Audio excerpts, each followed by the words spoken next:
we've assembled a multinational team to do this thing, to talk about Deadpool and Wolverine. I guess we might as well just jump right into it. Now, I might suggest, because the movie's just out and I don't want to spoil it too much for people, so maybe we try and keep it as, spoiler free as we can and speak in general terms. Would you guys be okay with that? I think if anyone's been on Twitter, that's too late, because I luckily saw it on the first day and came out, and Twitter was just full of pictures of people trying to destroy any surprise or joke in that film. I think really the surprises are going to be in the cameos, aren't they? So maybe if we just don't name them, we'll probably be okay. But I guess I'm probably going to turn it over to you guys initially and just ask, how did you find the movie overall? And feel free to go in any order you want. I don't mind, really. Okay, shall I pick the order? Okay, we'll go. Okay, go Reaper. I liked it. I thought it was pretty decent. It's not a perfect movie. It's got some flaws, but I thought the fight scenes were really good. I liked some of the cameos. Some of the jokes landed quite well. Some didn't. It kind of dragged in the middle, but all in all, I thought it was all right. Nice. Robot Head, what about you? Yeah, I enjoyed it. It's a hard film to have problems with because it's just it's so entertaining. That sounds a silly thing to say for someone reviewing a film, but yeah, the story has problems. There's bits that seem very lazy, but it's enjoyable, and they give the audience what they want. We get to see them fight several times, so that's what we enjoy. But again, same with the humor. I agree too with Reaper. It's some bits land really well, and other bits are a bit. Oh, geez, that was a bit tough. But yeah, no, I enjoyed it overall. Before Mahler destroys all of our appreciation of the film, I guess I'll just offer up a couple of thoughts. I think in terms of writing quality, it's probably the weakest of the three Deadpool movies. I think it tries to push some pretty unfunny jokes way too hard. But when it gets it right, it does it really well. And I think, obviously, Hugh Jackman and Ryan Reynolds play really well with each other. And I think there are some relatively good dramatic moments as well. They feel quite heartfelt at times, which surprised me. And I think if I was to define it, because people were often curious about, what does it have to say about the MCU and what does it impact that? It kind of doesn't. It's much more interested in not just the X-Men movies, but those early 2000s superhero movies in general. It's like a kind of love letter to that era of superhero films, which is kind of a forgotten era at this point. And it even calls it, some of the people who were involved back then, the forgotten heroes. But yeah, I think overall I quite enjoyed it. I can definitely see the problems with it. The entire plot kind of hinges on the main antagonist being kind of retarded. And there's a lot of convenience to keep things going. But when it gets it right, it gets it really right. So overall, it was okay. Mahler, why don't you tell us why we're wrong? I end up having to defend Deadpool 1 a lot of the time because I think when it came out, a lot of people felt it was a bit cringe, and it's often cited as bringing in the insincerity era. It's doesn't take itself seriously whatsoever. But I always felt that was the sell. It was in a world where everything was too serious. In fact, if you remember, Deadpool 1 and 2 had several references to how DC, which back then was the grim, dark, sad universe, and it would make fun of it for that. I appreciated how they balanced the drama and comedy. I thought, as everyone did, that Ryan Reynolds was a perfect fit for Deadpool, and so he was. I liked his passion for the project. I liked that it was free of the reins that you'd find attached to many other projects at the time. I liked the violence. I liked the willingness to be experimental to an extent, but I also respected the format where they bounce between different timelines in order to try and give the audience what they want straight away, like an action scene, but then also try and provide a meaningful backbone to everything the character is going through, how he feels, etc. Deadpool 2 was a bit more disappointing. I still quite like it. I just didn't think it was as good as the first, didn't think it was as strong. It's starting to fray at the edges of what I think they were much more solid on in the first one.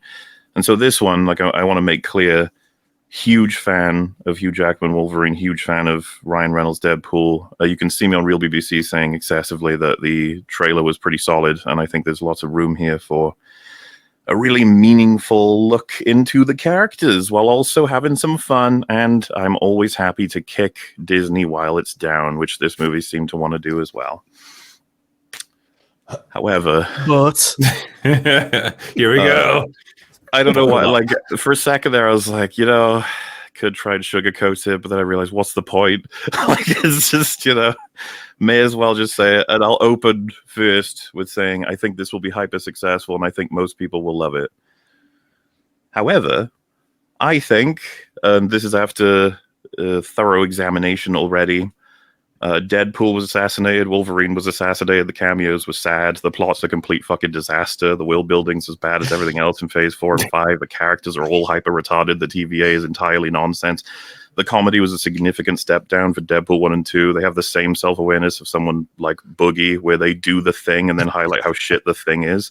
The comedy felt insecure, the drama was practically pandering instead of meaningful. Most of anything they tried to cobble together for any character was made out of horse shit and had about 5 lines per character to resolve with as much meaning as most things in phase 4. So you enjoyed it then? It was a good time. Honestly, as soon as the phrase anchor being was mentioned, I was like, oh shit, this film's going to be bad. Really? Yeah. That was what did it for you? Yeah, as soon as that happened, I was like, we're fucked. Because Deadpool was already fucked at that point as a character, and then I realized the plot and world were already fucked as well, and I was like, all I've got left is Wolverine, and they did not come through on him for me. Wow. I mean, you understand this isn't the same Wolverine that we know. This is like alternate reality Wolverine. 100% I understand that, which is why I wish we had the one they promised we'd get instead of basically Diet Wolverine from Logan. Interesting. I mean, I think for me, the movie got off to a slow start, for sure. Like, the first 15, 20 minutes, basically before Wolverine shows up, I was borderline bored at times. I was like, okay, come on, we need to get this movie going now. Like, it just kind of feels like there was no energy behind it. And yeah, the interview with Jon Favreau seemed to go on forever. Yeah, and it wasn't to worry me, that interview.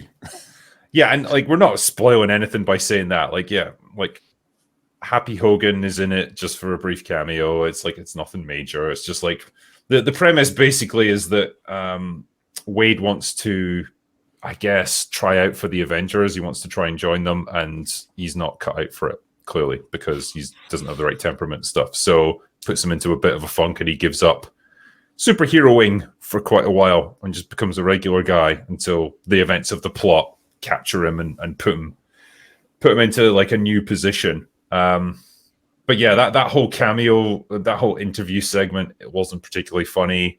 Yeah, it dragged on for quite a bit. The movie in general, I think, is probably about 15, 20 minutes too long, because I was starting to notice the length by a certain point. It's like, okay, where are we going next with this? There's quite a lot hanging around. Whereas like previous Deadpools have been relatively lean and mean, especially the first one. What did everyone think about the cameos? Like how they were used, which ones were good, which one were bad? A couple of them really substantive or pandering, and these were pandering for sure. A couple of them really surprised me. X-23. I think I used it a lot more. Well, and I'm trying not to spoil things here by saying which ones are in it, but yeah, a couple of them really surprised me. Like, wow, I didn't know that person was even willing to come back and do this stuff anymore. And in one case, like, I didn't know that person was even still an actor anymore. So I know you mean. Oh, damn. Like, and yeah, like a couple of them, I looked at them and thought, like, you've kind of still got it when it came to the fight scenes and shit. Like, I'd be interested in seeing this older version of that character, you know? I was surprised myself how happy I was to see that person walk into a room. It was, and I was glad I didn't know who was coming up, like who was about to appear in, all the cameos. So I think I'd gone without seeing any of them. But yeah, when that actor walked in, the one that we all thought had stopped acting, I was surprised how good I felt about that. And I thought I'd like to see him again. Yep. That would have been pretty cool. But there was a little. I'm trying to be vague, but there was a little joke about like the troubled production history of one of Marvel's movies that I thought was really good.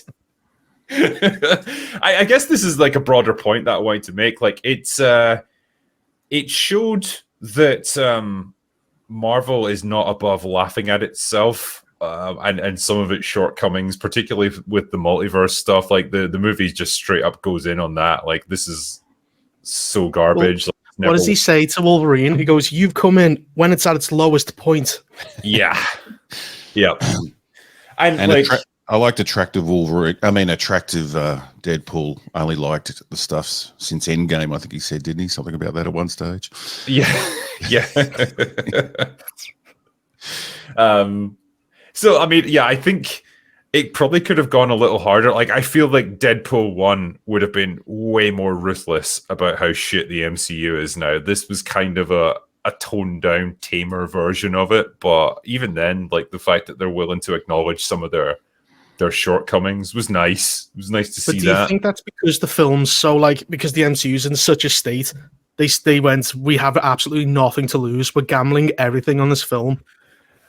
I don't know if it was like Ryan Reynolds pushing for this and basically saying, like, we can't make Deadpool work. Like, we can't bring Deadpool into the MCU and not have him comment on how stupid it is now and how boring it is.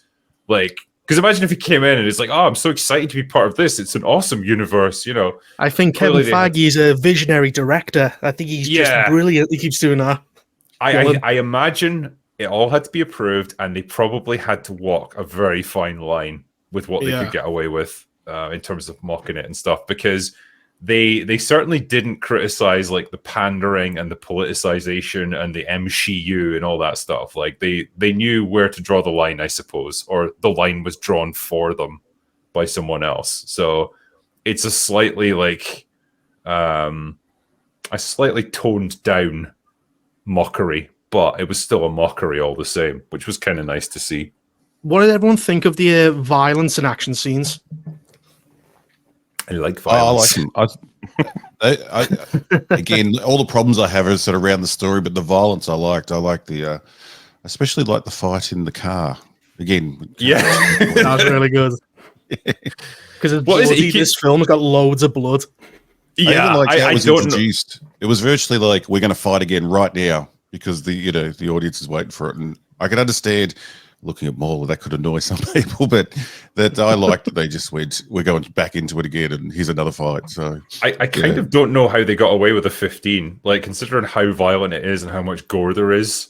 Like it's pretty impressive, and how much swearing there is. Like it does not let up, and they got a 15 certificate. Like that's impressive. And yeah, like the car bit, I just love how much they fucking hate the Honda Odyssey. Like they just don't stop going on about how shit a car it is, which I liked. Oh, Echo's here as well. Hello, what was that old boy? Sorry, I'm late, everyone. I was climbing up Ben Nevis and I got stuck and out of breath, and I had to helicopter. Hey, that's my shtick. I tell you, man, I'm walking like Walter White's son today because of that. Like my knees have gone completely. Anyway, sorry. We're talking about Deadpool and Wolverine. How did you find it? Well, I went into the cinema and there was like a high spirit to begin with, and then that spirit, you could feel it sort of ebbing and draining quite a bit. People started sharing less, and I didn't really have that good a time. It felt like the film kept getting in its own way and lurching from one tone to another, and it felt like it could never quite get out of third gear. So it was kind of an odd feeling in the cinema. There's a lot of the, the sort of irreverent and the puerile mugging at the camera, which felt a little bit kind of like I wasn't all that much into it. I have a feeling in about a month, maybe less time, could be 2 weeks, this film's going to get shredded by the internet. At least for now, it'll be okay, but give it time. It'll be like a lot of these sorts of films age really horribly. And for one thing, the CG is already aged horrifically. Yeah. Do you remember the part where they jump out of the bus near the end of the film? Oh yeah, Oh yeah. I couldn't take my eyes off Wolverine. I was like, what is that monstrosity so of CGI? fake. Holy Didn't shit. look anything like Hugh Jackman. Yeah. No. So much screen time given to the Welsh Deadpool. He got like at least 20 seconds worth of. I was There's a very Scottish happy one to as see well. him. But Was there one? I did not. Yeah, see there's the one in the Scottish kilt. He just Ah, shows that's up right near the brilliant. end when what's his face shows up. Right. Okay.